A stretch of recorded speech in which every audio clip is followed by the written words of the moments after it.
What's up, you guys? Today we are reacting to the entire history of Batman by Alex Lennon. Batman has appeared in over 8,000 comic book issues, and that's not even counting all of the Elseworld multiverse stuff. He's fought the Joker, he's joined the Justice League, he's mastered all fighting forms, he's gone up against gods, he's gone through unimaginable grief, like a lot, like maybe too much, he's turned into a baby, and so this begs the question, what the hell even happens in Batman? How do we go from a Batman who's fighting giant fruit thrown at him by an alien and chasing people on roller skates, to a Batman who's taking down trafficking rings in the dead of night? How do we go from a man who would kill his enemies like it was nothing, to a man who's vowed never to use a gun? So that's what we're doing today. Alright, let's go. Batman's first ever story in 1939 was just 6 pages long. It's a classic murder mystery, and as soon as the murderer tries to get away, Batman decks him in the face, sending him to a miserable death at the bottom of an acid tank. Now, does Batman show any remorse? Does he feel the slightest bit bad for this guy he's just incinerated? No, he says fuck him, and disappears off into the night. The funny thing about this first issue is that we aren't told who Batman is until the very end. Bruce Wayne appears as this side character, this boring socialite who sits around smoking pipes with Commissioner Gordon. But as the story goes on, he starts to act a bit weird, he's always disappearing. And then at the end you're like, but I get it now. Over the next few issues we get to learn more about Bruce, mainly his origin story in which his parents are killed by a mugger, triggering his transformation into the character we all know today. He also has a fiancée, Julie, a wealthy actress who has no idea about her partner's secret identity. When Julie is kidnapped by the evil mad monk, Batman pulls up on him while he's sleeping and shoots him in cold blood. It's not long before we're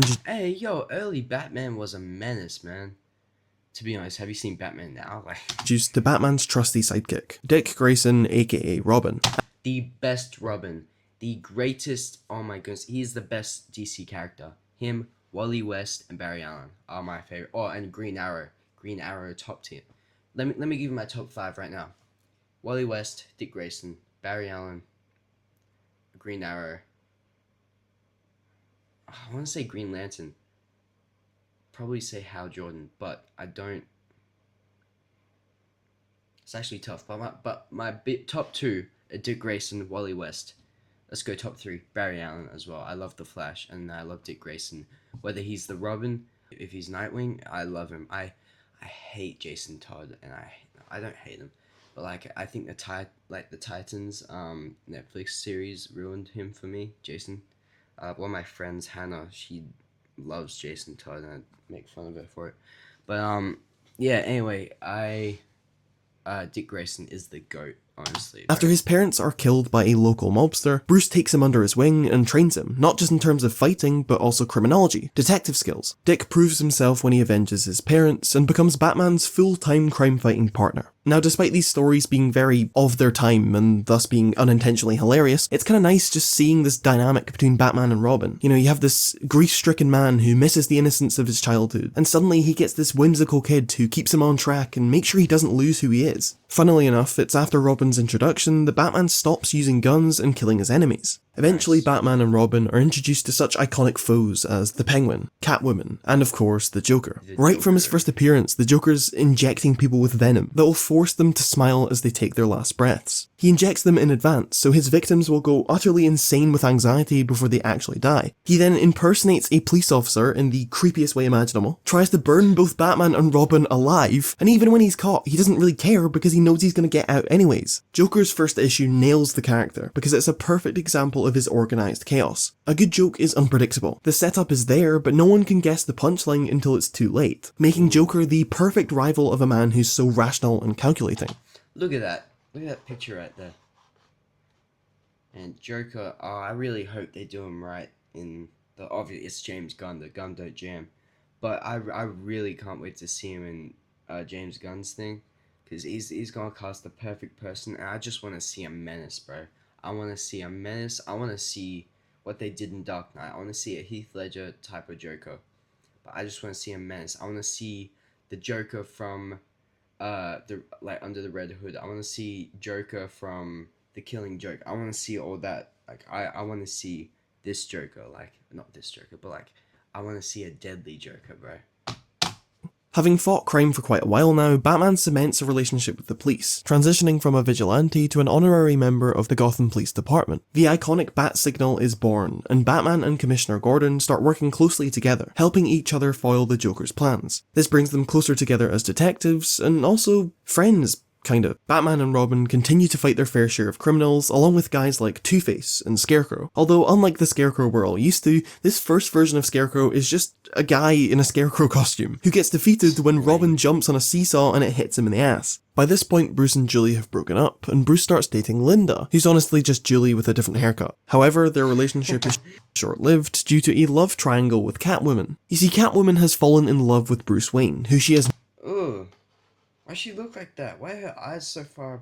It's a comic, but damn. No idea is Batman. She says that if she ever got a chance with Bruce, she'd give up on crime and completely reform. And hey, this is great. Bruce can finally put an end to Catwoman if he just takes her out to dinner a couple times. He does just that, it's going really well, and Catwoman prepares to leave her old life behind. Of course, Bruce needs to explain to Linda why he's dating this other woman. And so he explains, he's like, look, I'm doing this thing for Batman, I'm only dating her so she'll give up on crime and blah blah blah. However, he's not talking to Linda here, but actually Catwoman in a Linda mask, because why not? And now having heard their relationship is fake, Catwoman goes back to crime. Bruce and Linda break up anyway, and Bruce goes looking for romance elsewhere. If there's one thing I love about these original comics, it's how you get to see the slow birth of everything. You get to watch as Batman's secret underground hangar becomes the Batcave, or there's the invention of the Batplane, or just seeing these characters get introduced for the first time. Speaking of which, Batman and Robin get a knock at the door, and some random guy by the name of Alfred shows up. Now, while this version of Alfred wasn't around when Bruce was growing up, he still has a connection to the Wayne family in that his dad was a butler for Bruce's dad. Bruce and Dick try and hide their identities at first, although Alfred soon figures it out anyways. Wait, that's how...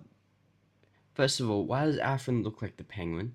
Second of all, Alfred was not like Alfred, like when it started off. That sucks. Obviously, I like normal Alfred, but this... Alfred becomes a key part of Batman and Robin's adventures, not only helping them at home, but also helping them solve mysteries and fight crime. Another thing I appreciate about these comics is the sense of closure. By now, we're used to comic characters going on, their development frozen by an undying obsession with the status quo. But thanks to the DC multiverse and multiple versions of Batman existing, this first Batman actually gets an ending. First, he comes face to face with Joe Chill, the man who killed his parents. And although Chill is killed shortly after, it does allow Bruce to finally close the case of his parents' murder. Also, some of Batman's villains are permanently redeemed. Two-Face's scars are repaired, and he gets to return to his old life as an attorney. Although he's haunted by his criminal actions, Batman helps him get through it, and he gets a happy ending with his wife. Catwoman really does give up on crime, and reveals her identity to Batman and Robin. She makes up for her past behaviour when she saves the life of her brother, stopping him from taking the same path towards crime. Bruce later develops an actual relationship with Catwoman, revealing his true feelings for her. He and Selina eventually marry, and the two have a daughter, Helena. And so, Bruce puts some distance between him and Batman to instead focus on family life. It's not all sunshine and rainbows, however, as Selina's past catches up to her, and she is confronted by a former henchman. Bruce tries to save her, but in doing so, a stray bullet is fired, and fatally wounds Selina. She dies in Bruce's arms, provoking him to give up Batman completely, leaving the crime-fighting duties to a now much older Robin. In the wake of her mother's death, Helena is inspired by her parents' legacy, and becomes the vigilante huntress. She joins Robin in protecting Gotham, while Bruce takes Gordon's place as commissioner. Eventually, Bruce's story comes to an end, not with a grand battle against his oldest foes, not by saving the world, but instead his story comes full circle, in a struggle with a common criminal. You see, there's this guy called Bill Jensen, who blames Commissioner Wayne for his false imprisonment. Upon getting out of prison, he acquires immense power from a sorcerer, I guess he can just do that, and announces his revenge to the people of Gotham. And so, Bruce puts on the costume one last time and sets off to bring Jensen to justice. Somehow Jensen overpowers all other superheroes in the vicinity, leaving Batman as the last man standing. Batman manages to defeat Jensen, but at a cost, and the two are taken out in the resulting explosion. In death, Bruce's identity is revealed to the world, and he is mourned by his friends, family, and the city he once swore to protect. His legacy lives on in his daughter Huntress, and the man who was like a son to him, Robin. Dick Grayson. You didn't know already. I just got chills for some reason, dang. You've probably figured it out by now. There are multiple versions of Batman, the first one being the Batman of Earth. Real quick, I want the Batman to look kind of like this, maybe with the yellow outline of the logo. No trunks. I think James Gunn said that Batman in the DCU is going to be black and either black or grey or just black. So it won't be blue, and there will be no trunks. And I either want it like this or like this. I would love, like, look, I'd love that logo, but I mean, look, this is probably one of the coolest looks, and even this too. But I love this logo here. This is one of my favorite Batman logos. I do like this one, actually, quite simple. But yeah, this one, bro, this is like the perfect Batman logo. Yeah. too. Typically there's an in-universe explanation, be it the destruction of the multiverse, or timeline changes, or in the case of Earth 1 Batman, they just don't say shit. This can be very frustrating at first, because all of a sudden this new guy comes along and it's like, great, now the last 30 years of comics are completely irrelevant and we've got to start again. I don't think this is really the case though. The thing about Batman is that there's so many different aspects and layers to his character, and he's adapted himself to so many different eras that they can't all exist in one version. It's great because these different takes on Batman can coexist, and while they are technically different people, his story continues on spiritually with each new version. Oh, I see. This would be cool as well. See what I mean with the yellow outline for James Gunn's DCU? I think that would be pretty cool. Just like black and grey. Then you just got the yellow outline, just like Superman's logo in the new Superman movie. But I mean, I don't think he's wearing trunks here. So I think just this is the perfect Batsuit almost. Earth 1 Batman first appeared in the 1950s, and he's more or less the same as the last guy. His parents are shot dead, he takes Robin under his wing, Alfred shows up, albeit with a different surname. Despite this, there are some small differences, not only in terms of his origin, but also his general behaviour. While the previous Batman would only team up with other heroes on occasion, this Batman is far more of a team player. Not only is he a founding member of the Justice League, but he's also best buds with Superman. Well, I say that, but despite their friendship being generally wholesome, there are an alarming number of fights between them. Whether it's Superman getting mind-controlled, or Batman getting mind-controlled, or Batman getting mind-controlled again, or the Justice League getting mind-controlled, or the time that Superman joined the Mafia and in order to prove his allegiance to him, he has to brutally murder both him and Batman's loved ones before their eyes. No, Superman, please don't kill them! Shut up, Batman, and then he fucking burns them alive. Of course it's revealed that they didn't die, and they were actually swapped out for these conveniently placed wax figures. This era of comics is dumb and brilliant and very reflective of the time. By now the comic industry is being censored more, and so all of the horror elements of the hell is that? Oh, it says Alien, the Alien Batman, okay. My bad.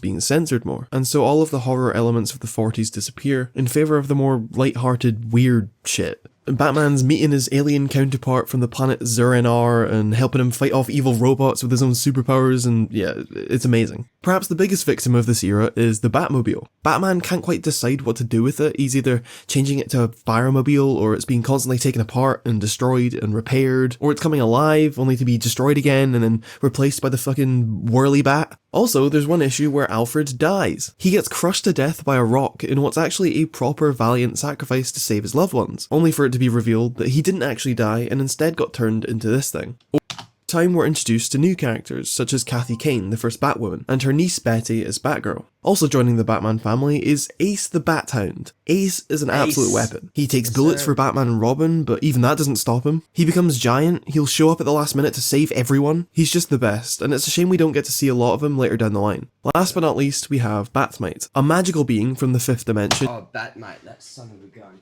I kind of want to see him in DCU. That'd be pretty funny, to be honest. But apparently he's going to be in the new Batman game, so that'll be fun. Right. Who's more of a romantic than anything else. Not only does he fall in love with Batwoman, but he also becomes Batgirl's wingman. You see, Batgirl has a crush on Robin, but he doesn't appear to be interested, and so Batmite comes up with a plan. The plan in question being to make Batgirl look so awesome that Robin can't possibly ignore her anymore. And you know what? It works. Earth 1 Batman also saw the introduction of some classic enemies, such as Poison Ivy and the Riddler. Mr. Freeze also shows up, only he's not called Mr. Freeze yet. Instead, Mr. Zero. Eventually, both Batwoman and Batgirl retire from crime fighting, and are succeeded by the second Batgirl, the alter ego of Commissioner Gordon's daughter, Barbara. Barbara soon proves herself as a member of the Batman family, using her iconic feminine curiosity and feminine intuition to defeat bad guys, and she becomes a close ally of Hold up. So Batgirl, like Barbara Gordon, wasn't the original Batgirl? Okay. Batman and Robin. Now, as much as I love this era, it was clear that it had strayed far from the original point of the character. A big part of Batman is death. Not because it's dark and edgy, but because to Batman, death has meaning. It's what started him on his journey, him overcoming his fear of death, and becoming a symbol of fear in his own right. These criminals, these killers, they're avatars of death, and him triumphing over that is so important to the character and what he represents. But by this point, thanks to censorship and the influence of the Adam West show, the aspect of death and fear was almost gone entirely. The Joker stopped killing people and is just doing fun pranks, pretty much. It's great, but it's all getting a bit stale, and it's time for Batman to return to his roots. As we start to approach the 70s, the tone of the books gets a bit darker. Censorship starts to slip, and there's more of an inclusion of domestic violence, mental breakdowns, and the fights feel more impactful and brutal. Eventually, it's time for Dick Grayson to graduate high school and move on to university, leaving both Bruce and Alfred genuinely upset. With this, Bruce leaves the Batcave behind, and moves his base of operations to a penthouse in the middle of Gotham. Now, Dick's not gone forever, but this is the final push into the darker direction, and Batman fights crime alone as a symbol of fear once again. Colourful, wacky stories are traded in for dark, borderline horror plots. Take Man-Bat for example, a zoologist who uses science to enhance his own senses, only to turn himself into a messed up human-bat hybrid. Or the Reaper, who, while he does look a bit stupid, turns out to be a survivor of a concentration camp who witnessed his whole family die. Upon learning this, Batman draws a painful comparison to himself, and while he tries to save the Reaper from taking the wrong path, he ultimately fails and the story ends in tragedy. At the very least, the Batmobile gets a break, with Bruce switching it out for just a regular-ass car. At last, it's time for Batman to meet one of his most important Ra's al Ghul. Oh my days. adversaries. Now, I'm in the middle of a minefield here, because there is no definitive way to pronounce his name, whether it's Ra's al Ghul, or Ra's al Ghul, or fucking Rachel. Either way, I'm getting absolutely slaughtered by Batman fans and about 300 million Arabic speakers. But the thing is, Watch Mojo pronounced it Raish in one of their videos, and because I hate Watch Mojo with all of my heart, I'm gonna go with Ra's, just to spite them. Now, if Joker is the Batman's opposite, Ra's is a mirror. He's got a similar goal, he's doing what he thinks is right for the world. He's been through his own trauma and trained himself. That's a good way of putting it. Joker is Batman's opposite, but Ra's is his mirror. I like that one. He's got a similar goal, he's doing what he thinks is right for the world. He's been through his own trauma and trained himself to his physical and psychological peak. However, his methods are quite different in that he likes a bit of mass genocide, and he's what Bruce could become if he didn't have his code. It's probably worth pointing out that Ra's is basically immortal, having lived hundreds of years thanks to the Lazarus Pit, a magical fountain of youth which Ra's uses to extend his life and heal his injuries. Using common sense, he looked up all of Bruce Wayne's purchases and saw a bunch of suspiciously Batman-like equipment on the list. However, Ra's has no intention of exposing him. He's got other plans. It turns out that his daughter, Talia, is in love with Batman, and Ra's is testing whether Batman would make a good son-in-law, whether he's worthy or not of becoming a successor. Batman disapproves, what with them being on opposite ends of the crime-fighting spectrum, resulting in a lifelong conflict between the two. Regardless, Bruce finds out that he does actually have feelings for Talia, and he allows her to get away whenever he captures her father. As the series goes on, Batman's classic villains start popping up more and more, and we get the first appearance of Arkham Asylum, the place that locks up Batman's insane foes when he's done with them. Joker returns, actually killing this time, once again proving why he's Batman's greatest foil. He's just pure chaos, he's always one step ahead of everyone, and perfectly contrasts how Batman operates. Then we have the Riddler, who is the perfect rival for the detective side of Batman. They're both ridiculously smart, except Batman uses his brain for good, Riddler uses his to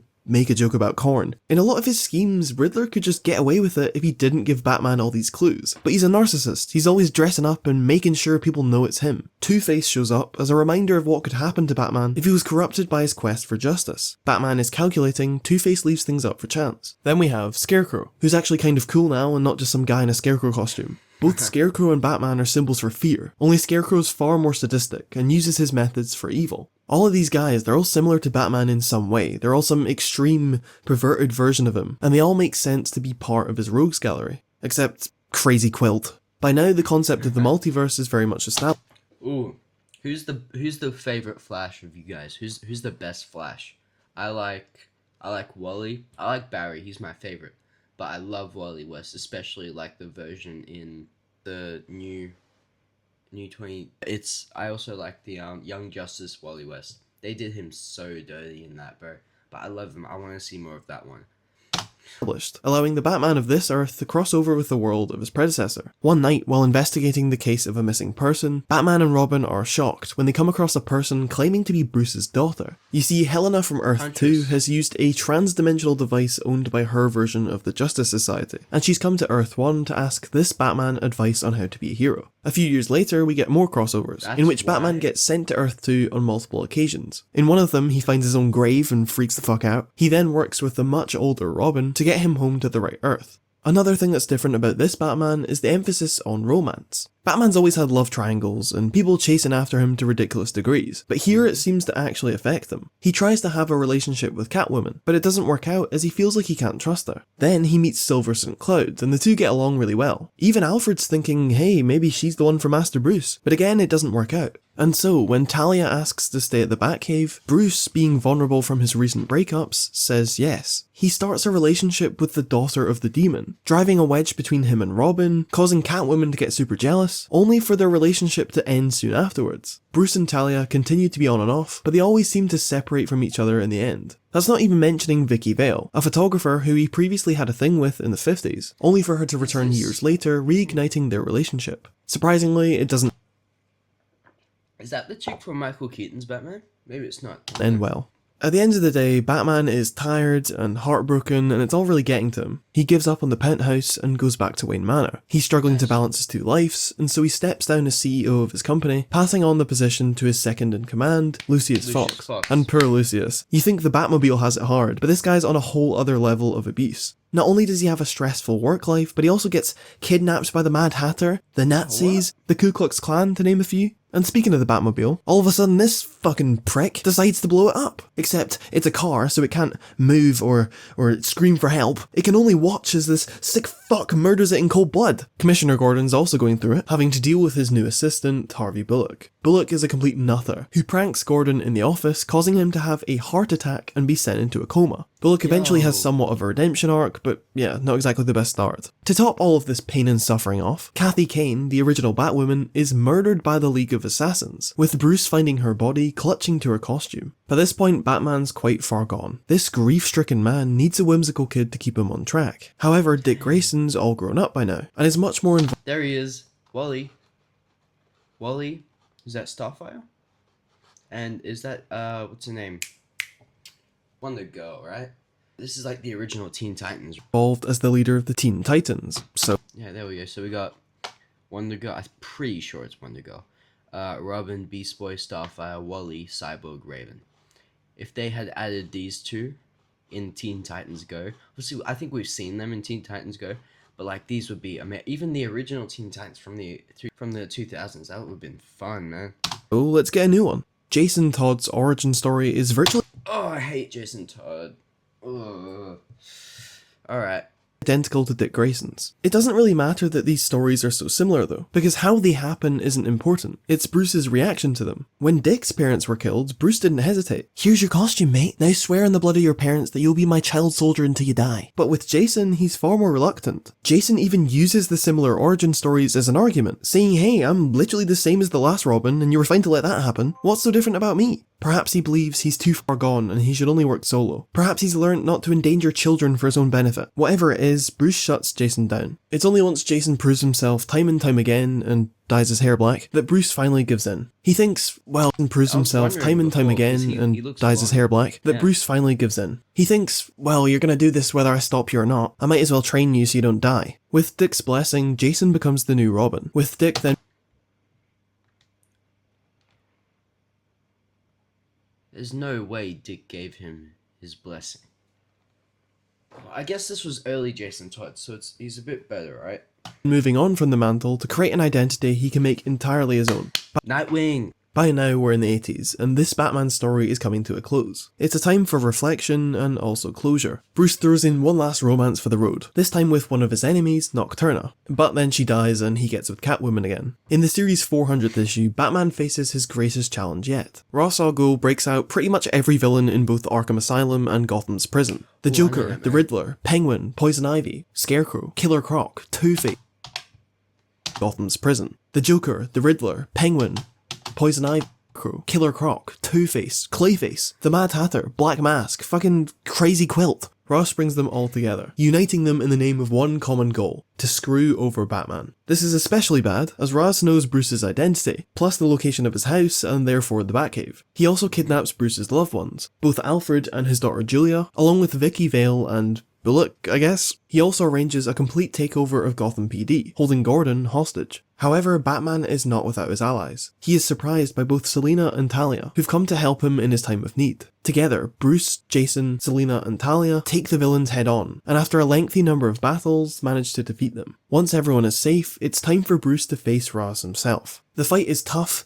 brutal, but as always, Bruce comes out on top. Ra's is buried under his exploding base, while Bruce and his allies narrowly escape. In the aftermath of the battle, everyone gathers in the Batcave to celebrate. While everyone else parties, Bruce goes off alone. There's no time for parties, because his battle is not yet finished, and it never will be. God, what a downer. They baked you a cake, man. Unfortunately, Bruce doesn't get to have any more adventures. Not this Bruce at least. During the Crisis on Infinite Earths, a vast and uncaring wall of antimatter makes its way across the multiverse, killing trillions of people like it's nothing. Each world's heroes do what they can to defend their homes, but they're all consumed by the antimatter. All the surviving heroes band together to save all of existence. This includes the original Dick Grayson and Helena from Earth 2, who do what— So this is what they made in the newer animation, like newer DCAU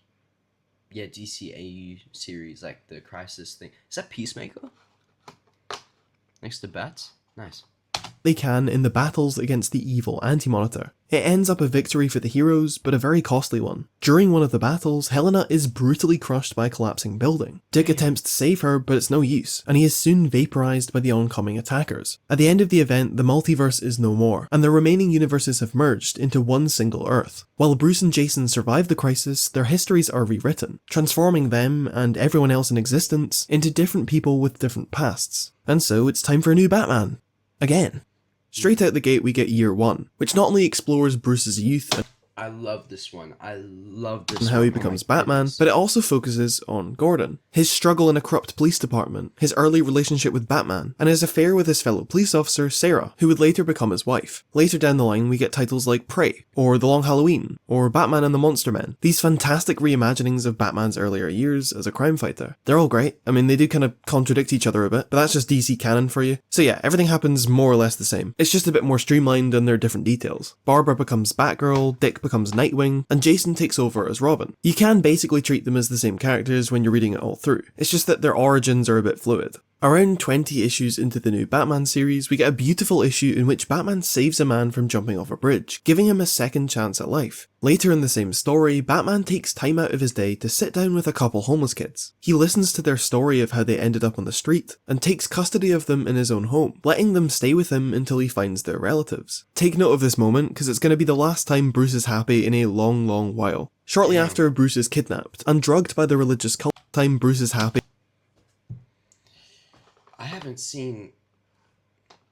think I've seen in the comics anyway. I don't think I've seen Bruce actually smile.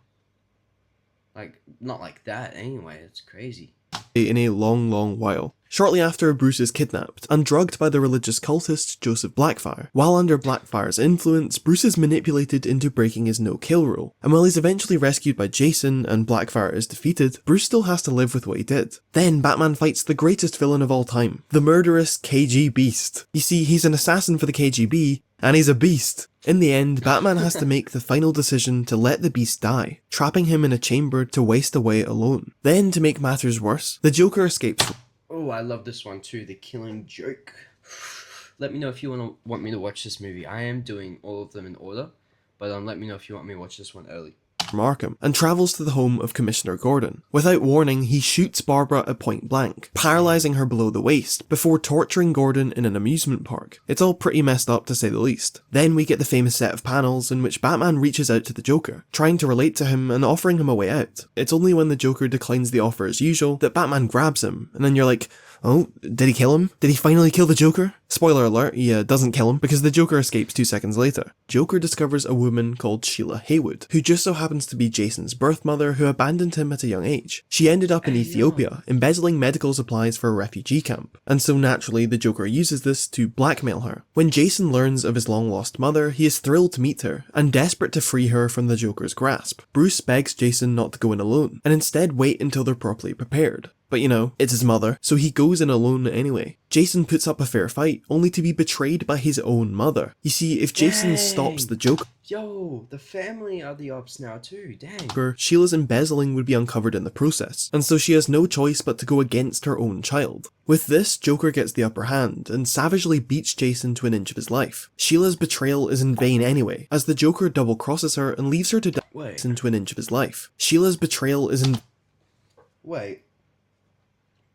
I didn't realize that this was so early in the comics. I thought this was like later on. Obviously, I guess it is a big part of Jason's vain story, anyway, but... as the Joker double-crosses her and leaves her to die with Jason as well. Trapped in a room rigged to explode, Jason attempts to save his mother, even despite all she's done to him. Sadly, his efforts aren't enough, and Bruce arrives too late to save them. Bruce is devastated to find Jason's body lying among the wreckage, in a moment he would later cite as his greatest failure. Perhaps the saddest thing about Jason's death is that barely anyone shows up to his funeral. What with him being an orphan and all, he barely had any loved ones to celebrate his short life. Despite Jason's problems, Bruce was genuinely proud of him. He knew that he was a good kid and only wanted the best for him. After Jason's death, Bruce swears that he will never have another sidekick again. Before he can confront the Joker, however, Bruce is informed that the Joker has become the international ambassador of Iran, giving him full diplomatic immunity. If Batman tries anything against him, major political chaos will break out all across the world. And so Bruce,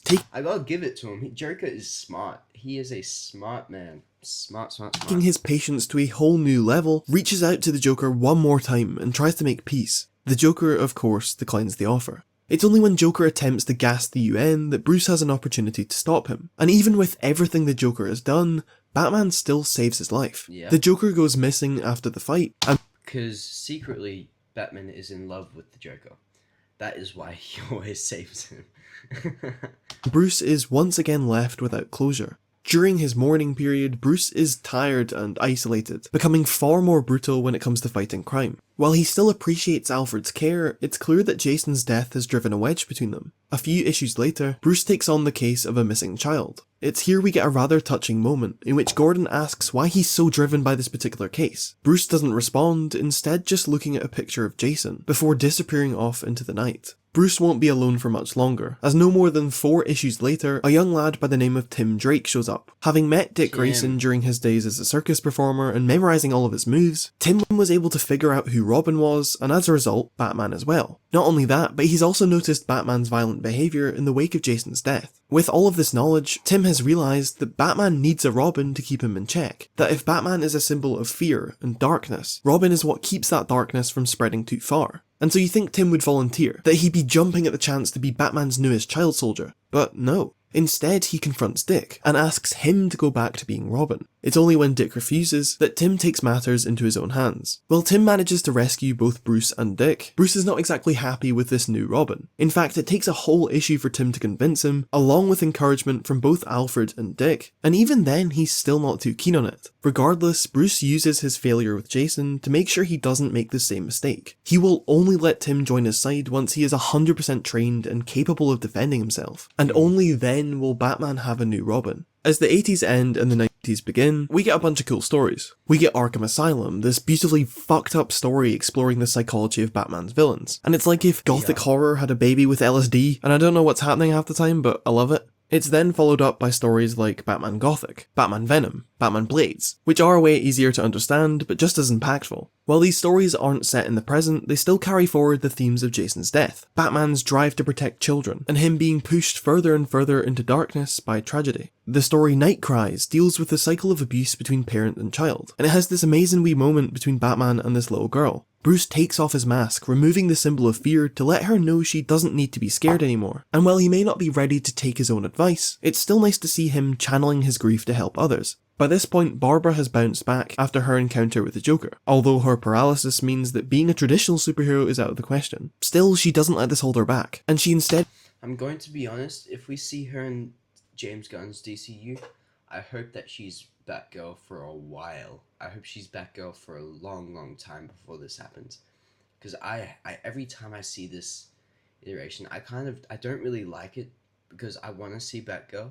I want to see Dick Grayson interact with Batgirl. I want to see Batgirl fight with the Bat family. I don't want to be becomes Oracle, using her detective skills combined with hacking to provide Batman and his allies vital information during their adventures. Also, a new vigilante has popped up by the name of Huntress. This is not Helena.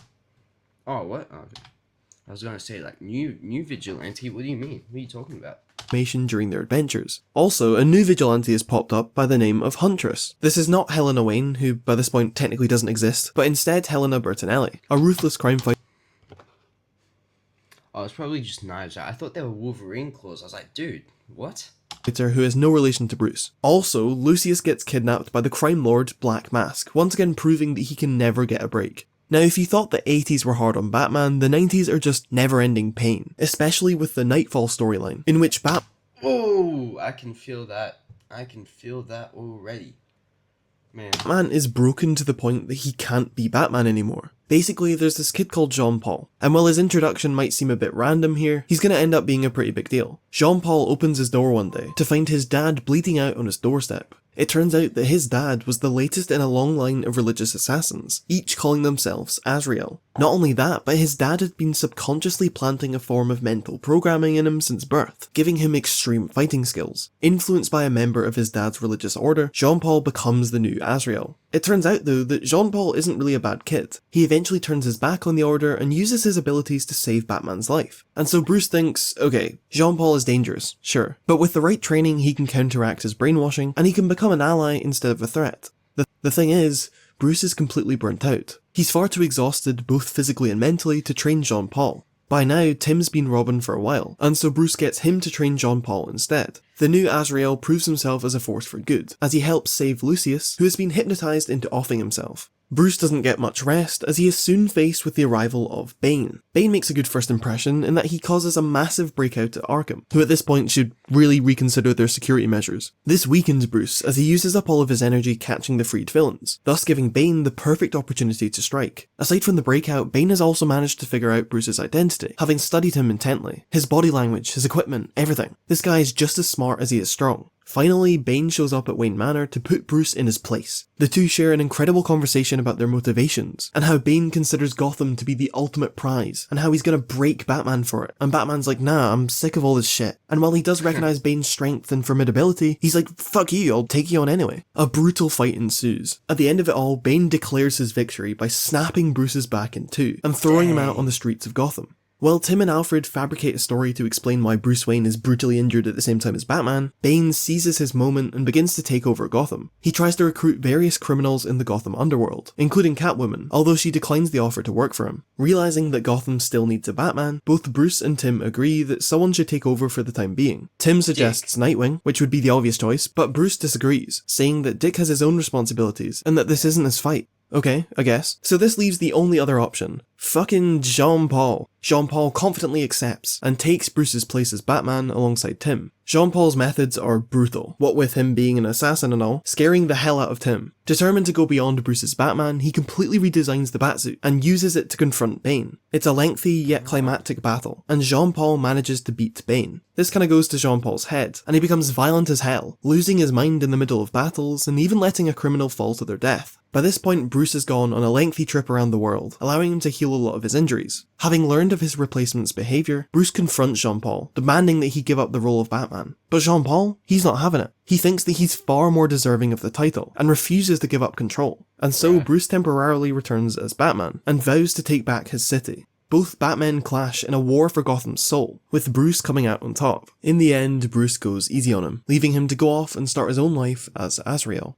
Then we get Zero Hour, which, like Crisis on Infinite Earths, was meant to clean up continuity and make changes to characters' pasts, albeit not so drastically. At the end of the event, there's a new Big Bang which resets the entire universe. After the event, we learn that it wasn't Joe Chill who killed Batman's parents, or at least Batman never figured out who it was, which retcons an earlier story. I do actually like this retcon, that the killer was just this random person who was never caught. But later we learn that it was Joe Chill the whole time, but he was already dead by now, so Batman couldn't go after him. While Bruce may have reclaimed the mantle of Batman, it doesn't remove the toll it's taken on him over the years. Still exhausted and hoping for a proper break, Bruce passes the cowl on to Dick Grayson. During this time, both Dick and Tim get closer together, while Bruce disappears for the next while. When Bruce comes back, Dick isn't exactly happy with the way he's been treated, especially Bruce's original decision to make Sean Paul Batman instead of him. You get this amazing, emotional argument between them, in which Bruce admits that he knew Dick would be a good Batman. He knew he would be loyal, he just didn't know how to ask him. Bruce admits that he got it all wrong, that he left so many things unsaid between them, and their relationship had been strained over the years due to Bruce's inability to be real with his son. Afterwards, Dick returns to his role of Nightwing, and Bruce takes over as Batman once again. Okay, so Bruce is back, for real this time. His time away shows, as he's acknowledging his faults with Tim, and isn't afraid to take other people's advice sometimes. And while Bruce has had his time off, he's fresh, he's rejuvenated, Commissioner Gordon is the opposite. He's getting too old for this shit. In fact, the whole police force is going through it, especially Bullock, who gets put in a coma by none other than KG Beast himself. I guess. Oh, KG Beast, this man. I'm gonna be honest, I don't think I've heard of him before today, but he didn't die after all. Now, it's not long before Batman meets his greatest enemy, Ebola. Yes, it turns out that a special strain of Ebola has made its way to Gotham City, leaving Batman, Robin, Nightwing, Catwoman, Huntress, and Azrael to stop it.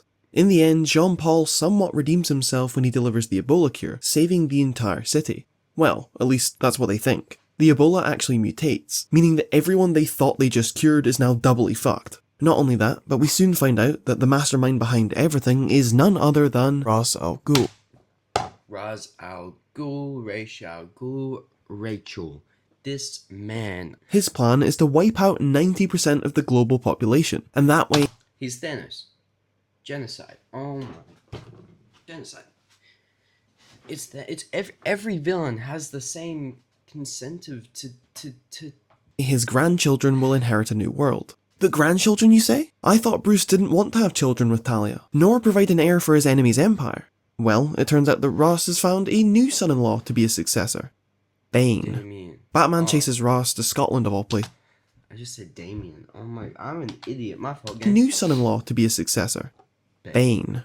Batman chases Ross to Scotland of all places, where he teams up with a bunch of Scottish people to take him down. This issue contains possibly the greatest representation of us Scots in modern media. It's true, we all look like this, all the time.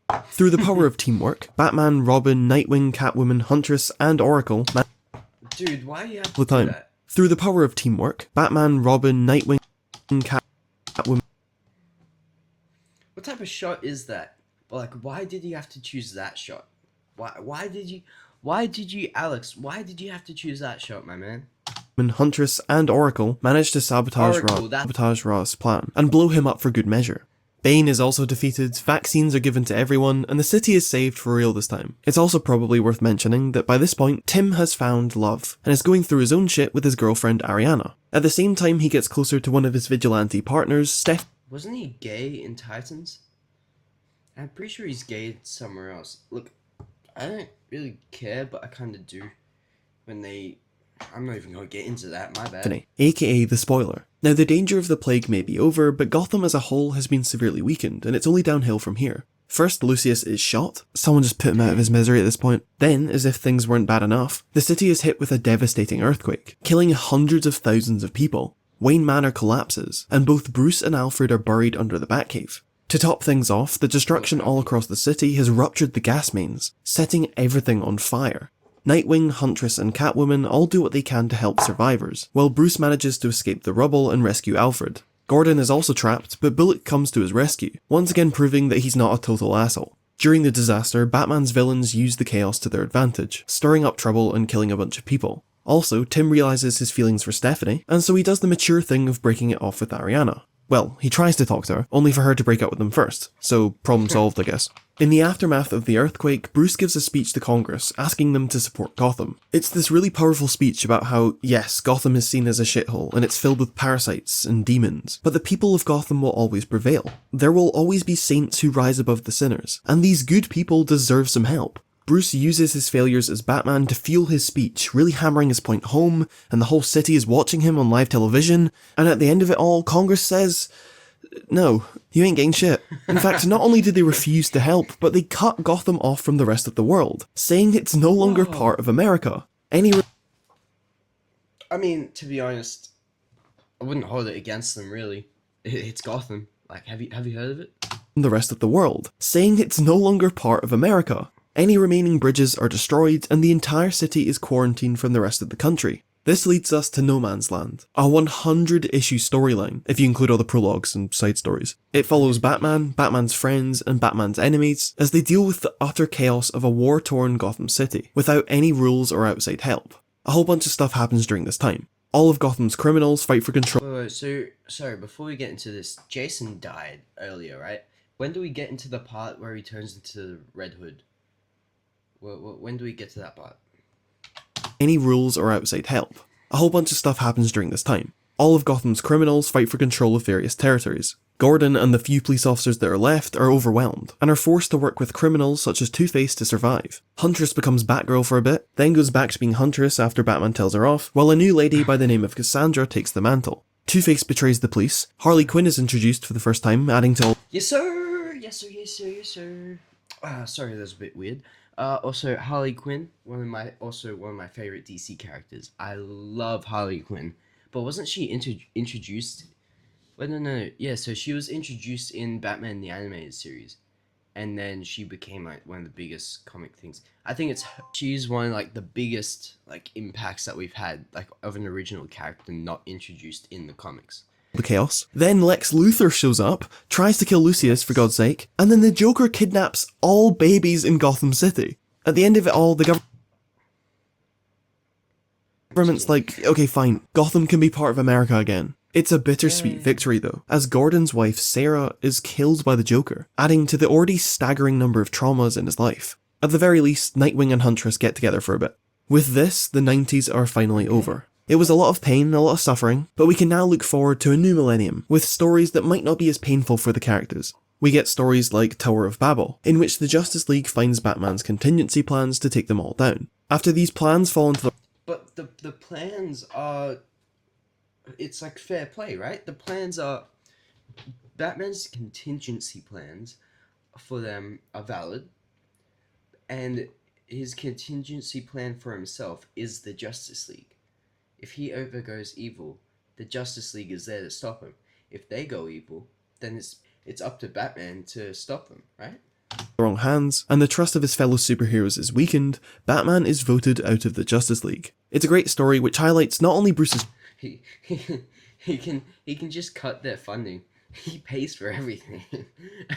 trust issues and his shame, but also his friendship with Superman. Because at the end of the day, Batman and Superman are friends, and it's the best. Then we get these beautifully told stories like Batman Ego, which explores Bruce's troubled mind and allows him to speak to his Batman persona as a separate entity. Or we have Batman New Gotham, a collection of really cool detective stories which explore the ramifications of No Man's Land, and how Gordon's grief has impacted his police work. Gordon is then shot and barely pulls through, provoking him to retire from the force completely. Despite him and Batman no longer working together, he still wants the two of them to remain friends and tells Batman he can stop by whenever he wants. Then we get to Batman Hush. This is often cited— Ooh, Batman Hush. One of my favorite suits, by the way. One of my favorite comics. I love this comic.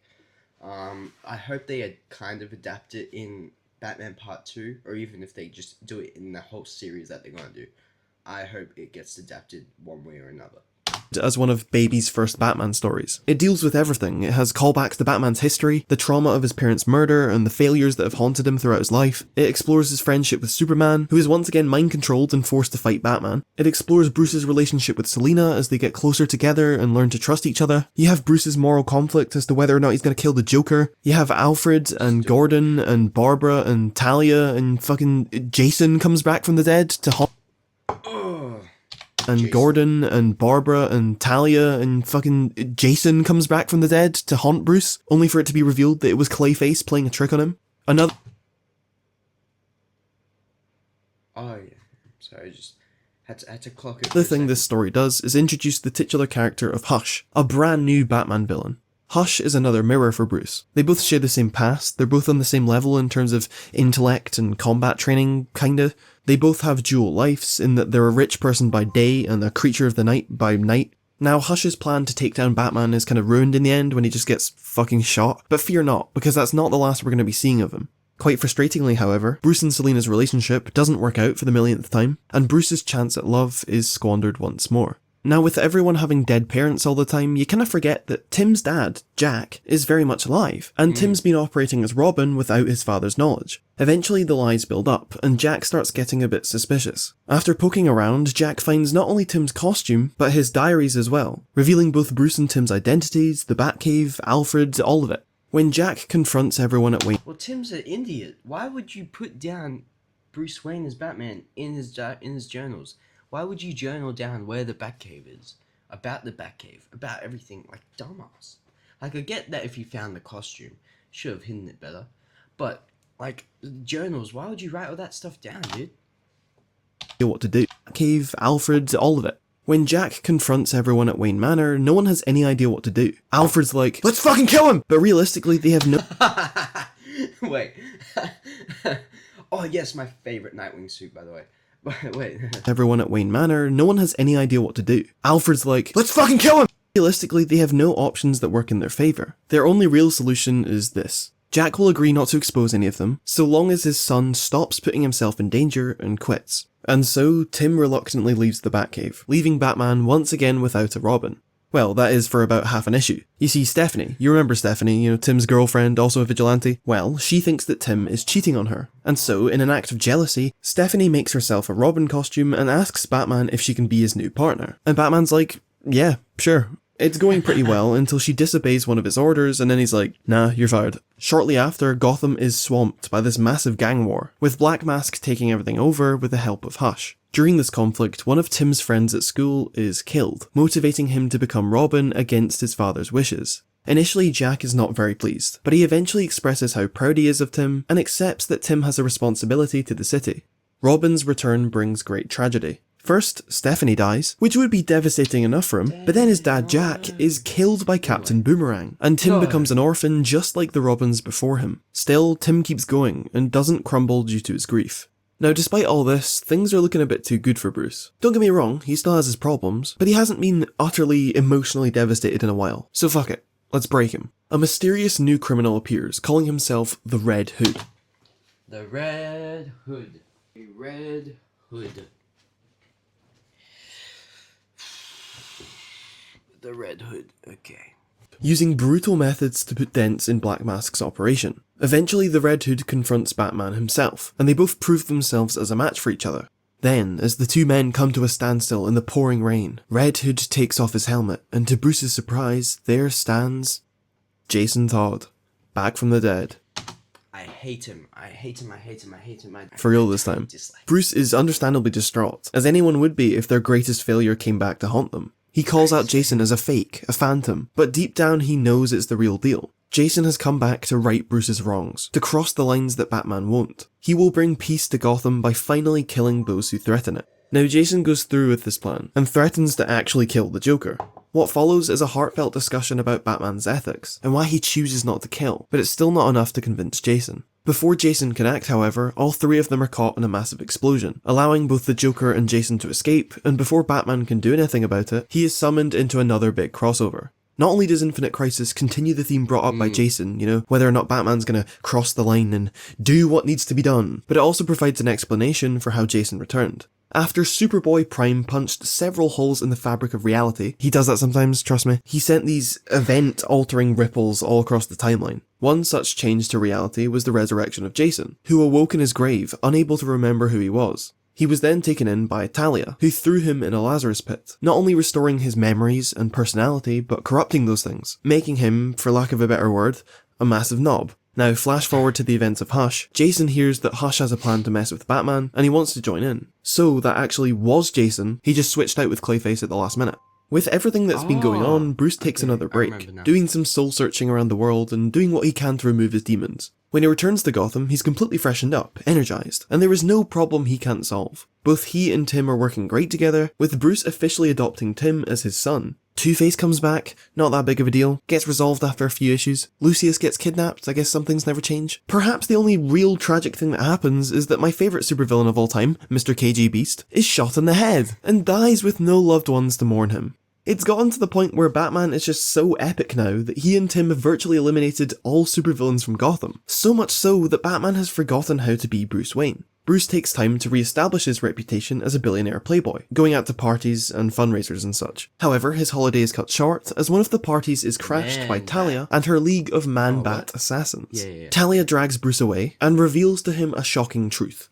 It turns out that years ago she conceived a child with Bruce and didn't tell him about it, and she's been raising the child in secret ever since. But because she's such a great mother, she'd like her child to finally get a bit of father-son time. And so we meet Damian Wayne, son of the Batman. Of course, being raised by a group of international terrorists will make you a bit of a prick. Damian is quick-tempered, prone to violent outbursts, and tries to fight Tim, proclaiming himself as the one true heir of Batman. The only one who can discipline him is Bruce himself, who tells him to shut his mouth and stop acting like a brat. Damian then disposes of Tim and tries to take his place as the brand new Robin. Now, despite his violent methods, Damian does genuinely seem to want the role, and believes he's doing the right thing. Bruce obviously isn't pleased with this, but it's still his son, and so he reluctantly gives Damian a trial shift, under the condition that he'll follow all orders and not try and kill anyone while they go and confront Talia.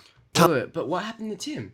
So he actually, disposed of Tim? Talia does an Anakin Skywalker in that she wants to bring her family together so they can rule the galaxy, or in this case just the planet. Bruce of course refuses, but Damian is not sure which side to pick. With this, Talia declares war and blows them all up, separating Bruce from Damian, who is taken back to his mother. This brings to an end Batman's rejuvenated streak, and it only gets worse from here. He struggles against new enemies, such as Batbane and Batdevil, getting his ass beat over and over again. He finds new love with the model Jezebel Jet, only for her to be a double agent for the criminal organisation Black Glove. Then it all goes to shit when Ra's al Ghul returns in a decaying form, and tries to steal Damian's body to survive. Obviously objecting to this, Damian escapes to the Batcave to ask for his dad's help, and the Bat family work together to defeat Ra's. It turns out, however, that Ross doesn't need Damian's body, and instead uses the body of one of his other relatives instead. This is an incredible oversimplification, but with this, Ross is more powerful than ever, leading to a final fight between him and Batman. Damian wishes to fight alongside his father, but Talia won't let him, knocking him out and taking him to safety. In the end, Ross is defeated as always, and everyone walks away happy. One thing I love about this era of Batman is how it reintroduced concepts from way back in the Silver Age. You get Batman teaming up with all of the Batman-inspired heroes from the 50s. You get the Batman of Zur-En-Arrh, although instead of being an actual alien, he's reimagined as this alternate personality in Bruce's mind, a backup in case things go wrong. My favourite, however, has to be the return of Batmite. When Bruce is Batmite, my man. taken over by the Zur-En-Arrh personality, he starts hallucinating Batmite, who's meant to be a representation of his sanity, the last voice of reason. I just think this is a really cool way of explaining how all of this crazy shit from the 50s can exist in this far more dark and grounded era. Around the same time, Hush returns, and begins formulating a plan of revenge. Aware of Bruce's affection for Selina, Hush kidnaps her and removes her heart from her body, holding it hostage while she hangs on for dear life. Hush also tries to infiltrate Wayne Manor, disguised as Bruce himself, but Alfred sees right through him and kicks the shit out of him. Bruce, Dick and Tim join in on the action, leading to a climactic battle in the Batcave. Now, earlier I said that Batmite was my favourite returning aspect of the Silver Age, but I lied. It's actually the moment where Hush is fighting in the Batcave, he's got the upper hand, when all of a sudden he gets caught on the fucking whirly bat, which flies up into the cave ceiling and explodes Hush to death. I take back anything bad. Huh? Fighting in the Batcave, he's got the upper hand, when all of a sudden he gets caught on the fucking whirly bat, which flies up into the cave ceiling and explodes Hush to death. I take back anything bad I ever said about it. Selina's heart is returned, and she's on her way to a full recovery. Visiting her in the hospital, Bruce monologues about how important she is to him, how she was the first person to break through to his heart, and that he does truly love her.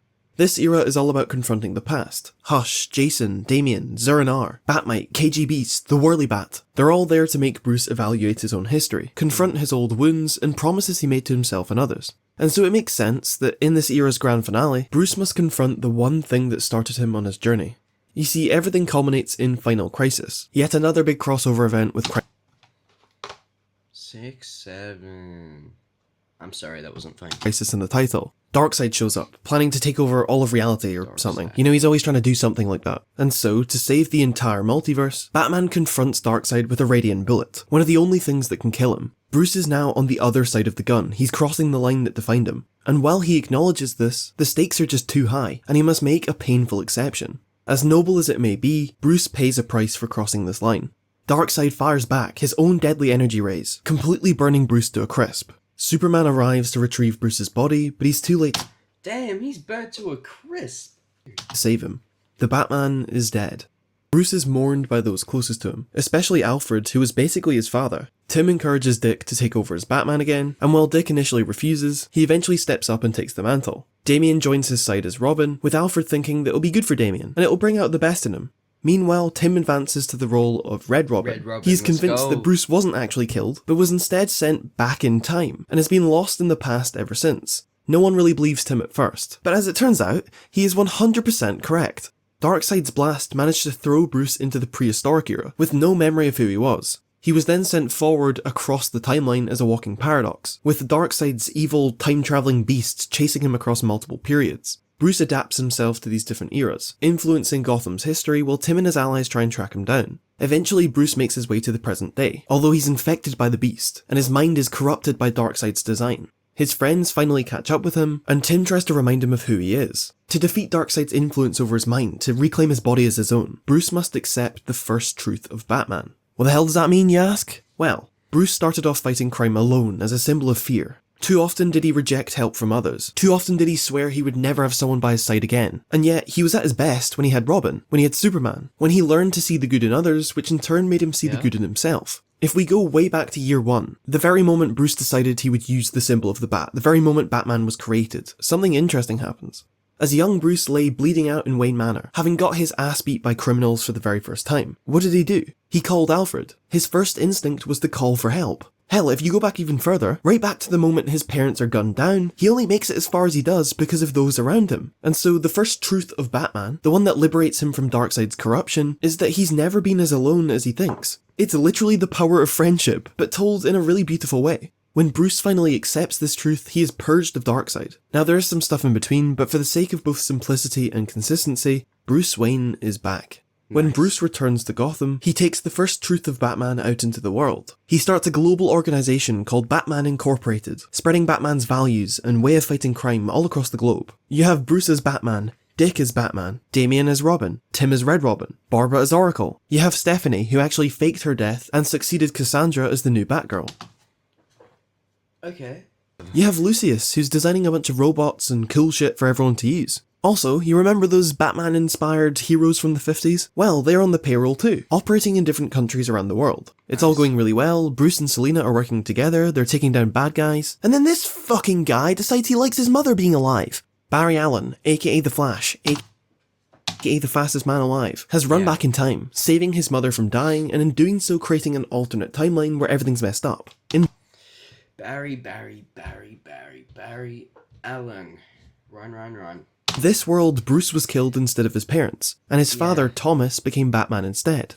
Barry's able to stop himself from changing the timeline, and returns everything back to normal. Well, kind of. We'll get to that. Yeah. But the story ends on a very bittersweet note. You see, when the alternate Thomas Wayne learned of a world in which his son was alive, he wrote Bruce a letter, and asked Barry to deliver it once he'd restored the timeline. Upon receiving the letter, Bruce breaks down into tears and thanks Barry for passing on his father's final words. It's a very touching moment, but it's not without its complications. This Bruce isn't really the one we know, as the timeline wasn't put back together perfectly. Our hero's origins have been altered once more, and it's time for a new Batman, for fuck's sake. In 2011, the DC lineup was relaunched with the New 52, which implemented a bunch of changes in order to keep things fresh and say fuck you if you've been paying attention. In terms of Batman, everything's pretty much the same as usual, only it happened in a way more condensed time period. First, we get 0 Year, a reimagining of Batman's first year in Gotham as he meets the Riddler, Catwoman, and an early version of the Joker. The Justice League is then formed to defeat Darkseid, Dick becomes Nightwing, Jason Todd becomes Robin, then becomes dead, Barbara is still paralysed by the Joker, but in this universe becomes Nightwing, Jason Todd becomes Robin, then becomes dead, Barbara... Yes. Still paralysed by the Joker, but in this universe she recovers thanks to a cybernetic implant and goes back to being Batgirl. Gordon's wife Sarah still dies, although he's still going strong in the old police department. Blah blah blah, Tim Drake, Broken Back, Red Hood, Damian Wayne, Batman Incorporated. This brings us to the start of the New 52, in which Batman is still relatively young and in his prime. During this time, Bruce meets new enemies, such as the Court of Owls, a secret society who have controlled Gotham for hundreds of years. When Bruce attempts to take them on, he is broken down, beaten, but prevails nonetheless. One member of the court claims to be Thomas Wayne Jr., Bruce's long-lost brother. While Bruce doesn't believe him, he doesn't have evidence to prove otherwise, and must live in uncertainty until he finds proof. By now, Dick has gone back to being Nightwing, leaving Damian in the hands of his father. Bruce starts homeschooling him, and tries to put his brutal tendencies to rest. Still, Bruce isn't the best at getting through to his son, and has to receive advice from Alfred on how to parent properly. Despite Bruce's wishes, Damien continues killing their enemies. Instead of freaking out, however, and firing Damien from the role, Bruce gives him another chance. He acknowledges that while he may not understand his son, he still cares for him deeply, and wants him to be the best person he can. It is really sweet just seeing Bruce make an effort, trying to spend time with Damien, not just as Batman, but as his dad. Bruce's love for his family is... Oh man, I can't tell you how much I love and hate this poster. Oh my goodness, that also scared me, by the way. Threatened, however, when the Joker returns, crazier than ever. Having taken off his own face and then stitched it back on, Joker unveils a new plan to make Batman's life hell. Having apparently deduced everyone's identities, he tortures Alfred, he traumatizes Gordon, and kidnaps the entire Bat family. The thing is, yeah, I remember Joker that, yeah. thrives in uncertainty. He himself doesn't know his own backstory, and he wants to keep it that way. And so, when Batman claims to have figured out the Joker's identity and threatens to tell him, the Joker would rather die than ruin the mystery for himself. Meanwhile, Bruce has also been running Batman Incorporated, taking on Talia and her criminal organisation, Leviathan. He does this with the help of a couple new recruits. First, you have Jason, who's been offered a second chance, and joins Batman Incorporated as the crime fighter Wingman. Then, during a raid against Leviathan, Damien rescues a cow from a slaughterhouse, aptly naming her Bat Cow. Bat Cow is taken into the Batcave, and becomes a vital member of the team. During the war against Talia, Bruce is kidnapped by one of her warriors, the Heretic, who just so happens to be an adult clone of Damien, because why not? Upon hearing this, Damien rushes in to try and save his dad, battling the Heretic all by himself. While Damien makes a noble attempt, the whole thing's ultimately in vain, and he is fatally wounded. The team is crushed by Damien's demise, none more so than Bruce himself. While mourning in the Batcave, Bruce has a touching moment with Batcow, remembering how Damien brought her in and gave her a second chance. Batcow, he says, to which Batcow replies, Moo. Okay, it's actually a really sad moment, but it's just so ridiculous out of context. Shortly after, Bruce and Selina save the entire world together, although they still, for some reason, can't be in a relationship. Then, Bruce's totally real brother returns, fucks everything up, like a whole bunch, only to be defeated by the power of friendship. The power of friendship! Now, we all know that no one stays dead in comics for long, and so when Bruce hears of an opportunity to resurrect Damien, he jumps at the chance. You see, Damien's body has ended up in the hands of Darkseid's son, and is being used to power a giant space weapon. Bruce will let nothing stand between him and his son, and so he deploys the Hellbat, a special suit of armour forged by the Justice League, which will allow him to enter Darkseid's domain. Bruce charges in, even taking on Darkseid himself, before successfully retrieving Damien's body and bringing him home. Bruce uses a special Chaos Crystal, infused with Darkseid's energy, and before you know it, Batman has his son back. Okay, so after all that, we get a chance to breathe, to dwell on the happy moment. And then all of a sudden, the Joker is back. In classic Joker fashion, he creates a pathogen which spreads throughout the city, turning everyone insane. He then uses this to control the Justice League, and as a cherry on top, he makes sure that patient zero of the virus is Joe Chill. Also, he chops off Alfred's hand. To develop the antidote, Batman receives help from Crazy Quilt of all people, who, despite being ridiculous, is actually very scientifically gifted. You see, Crazy Quilt has discovered a rare substance called Dionysium, capable of healing tissue and even bringing back people from the dead. It's the same sort of stuff that's in Lazarus Pits, and the Joker's been using it to heal himself, restore his face, etc. And so if Batman can find wherever Joker's getting this Dionysium, he'll be able to synthesize a cure and save the whole city. Batman locates the source deep underground, and retrieves the sample, but not before he's confronted by the Joker. During their battle, the pool of Dionysium is destroyed, and both men are left gravely injured. This leaves Bruce with a choice. He can either open his sample of Dionysium, the last piece left, and use it to heal himself, or he can send the sample up to the surface, where it will have no risk of being contaminated and be made into the cure. For a guy like Batman, it's a no-brainer. And so he chooses to bleed out at the side of his greatest rival, while the city he loves, the city he's fought for all his life... I'm sorry, that is not Gotham. That is Metropolis. That's what that is. ...lives on. And that's the entire history of Batman. No, I'm just kidding. He stays dead for about 20 pages and then shows up alive with no memories of Batman or anything really. It turns out that during the fight with the Joker, he was actually exposed to Dionysium, which healed him, great, but it also rewrote his brain, his experiences. Of course, the city still needs a Batman in Bruce's absence, and so Commissioner Gordon rises to the challenge, going through his own intense training, combined with his intimate knowledge of the city, to take his friend's place. I like that suit. Insists to everyone Actually, else really, that they don't with his intimate knowledge of the city. I quite like that suit. Anyway. To take his friend's place. Alfred insists to everyone else that they don't tell Bruce about Batman, and instead let him live a normal life where he can finally rest. Although he soon finds out that this isn't possible. Batman is inevitable, and when Gotham needs his help, he'll... Show us Batman Beyond, please, please, please, please. Give us a live action. Give us that animated one that got like cancelled. Always find a way back. Using a backup of all his memories, Bruce returns as Batman for the millionth time, and thanks Gordon for stepping up in his... See, this suit is what I want to see in Batman's James Gunn's DCEU. Because I see this yellow line, I quite like that. Even if it doesn't have the yellow line, I'm okay with it. But this is what I would want to see. absence. By now, the New 52 is wrapping up, and it kind of goes out with See, look at this. Look at this suit, man. the bang.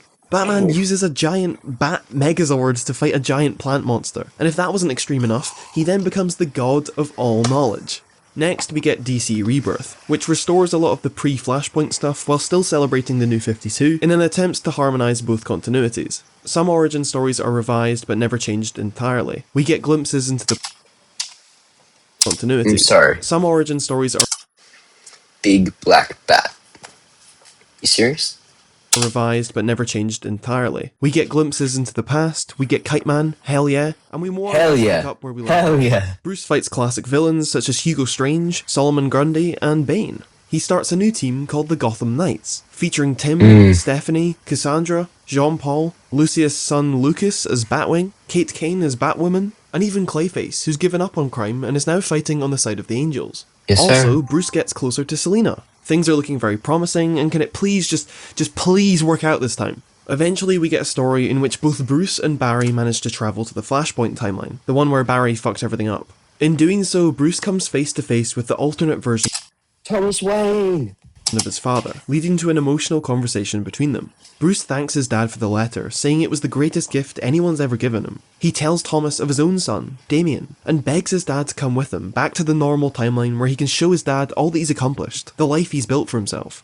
Thomas, however, refuses to leave. He's lived his life, he doesn't want to mess up this other world, and is more than happy with the knowledge that Bruce will live on somewhere else in time. Before Smart. Bruce disappears, Thomas tells him to stop being Batman, to instead focus on being a father to Damien and seek a life of happiness. And while Bruce can never give up Batman completely, he does somewhat take Thomas's advice. After saving the multiverse again and fighting this fucking thing, Bruce takes his Thomas's advice. After saving the multiverse again and fighting this I want to see that in live action. I genuinely would love to see that in live action. Let's see the Batman Who Laughs. Let's see Bruce that. takes a serious step towards happiness. On a dark rooftop in the middle of a thunderstorm, Bruce proposes to Selina, having bought the diamond she stole when they first met and turned it into a ring. And thank God, she says yes. Bruce and Selina go on double dates with Clark and Lois. Talia tries to kill Selina with a fucking sword. Then the Joker hears about the wedding and tries to ruin everything, but they stop him and everything's fine. Finally, Nice. it's time for the wedding, and everyone's getting ready, and they're excited, and they've got a drunk guy to officiate the wedding because he's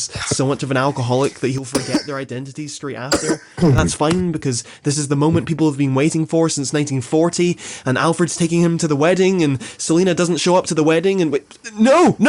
Okay, so it turns out that Selina was being manipulated by Bane to convince her that the marriage was a bad idea, and this was all part of his plan to ruin Batman's life. And you know what? He's not even done there. You think it would be enough to break his heart, to turn him cold, to make him so rash that his closest allies turn against him? But no, Bane's really gonna one-up himself this time. First, he gets Scarecrow to mess with Bruce's head, trapping him in an endless nightmare. Then, as another way of psychologically messing with Bruce, Bane teams up with the alternate Thomas Wayne, who has made his way to the main timeline after the Flashpoint 1 collapsed. And as surprising as it is, both Bane and Thomas share the same goal. They want to stop Bruce from being Batman, despite having radically different reasons for it. In his own fucked up way, Thomas believes he's doing what's best for his son, and has no problem emotionally breaking Bruce.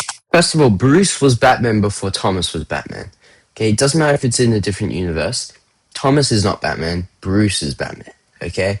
If it means he'll give up crime fighting. After Bane beats the absolute shit out of him, Bruce is taken into the desert by Thomas, who assures him that he's beaten and there's nothing he can do. That Ben Affleck? Thomas wants to use a Lazarus pit to resurrect Bruce's mother, and that way they can live as one big happy family and have a nice life without Batman. When Bruce objects to this and tries to ruin Thomas's plan, Bruce is beaten once more and is abandoned in the wilderness to rot. Meanwhile in Gotham, Bane's doing his usual, freeing all the villains, plunging the city into chaos, while Batman's allies are overwhelmed. However, there's a key difference this time. Bane has taken Alfred hostage, and if anyone tries to mess with his plan, if one of Batman's allies step out of line, Alfred's getting it. Damien, being the quick-tempered little warrior that he is, calls Bane's bluff. Because hey, they're not really gonna kill off Alfred, are they? You're ancient. Oh man, oh the real ones know that inside joke. In response to Damien's attack, Bane has Thomas beat him senseless. He then drags Damien into a dark room, ties him up, and snaps Alfred's neck in front of him.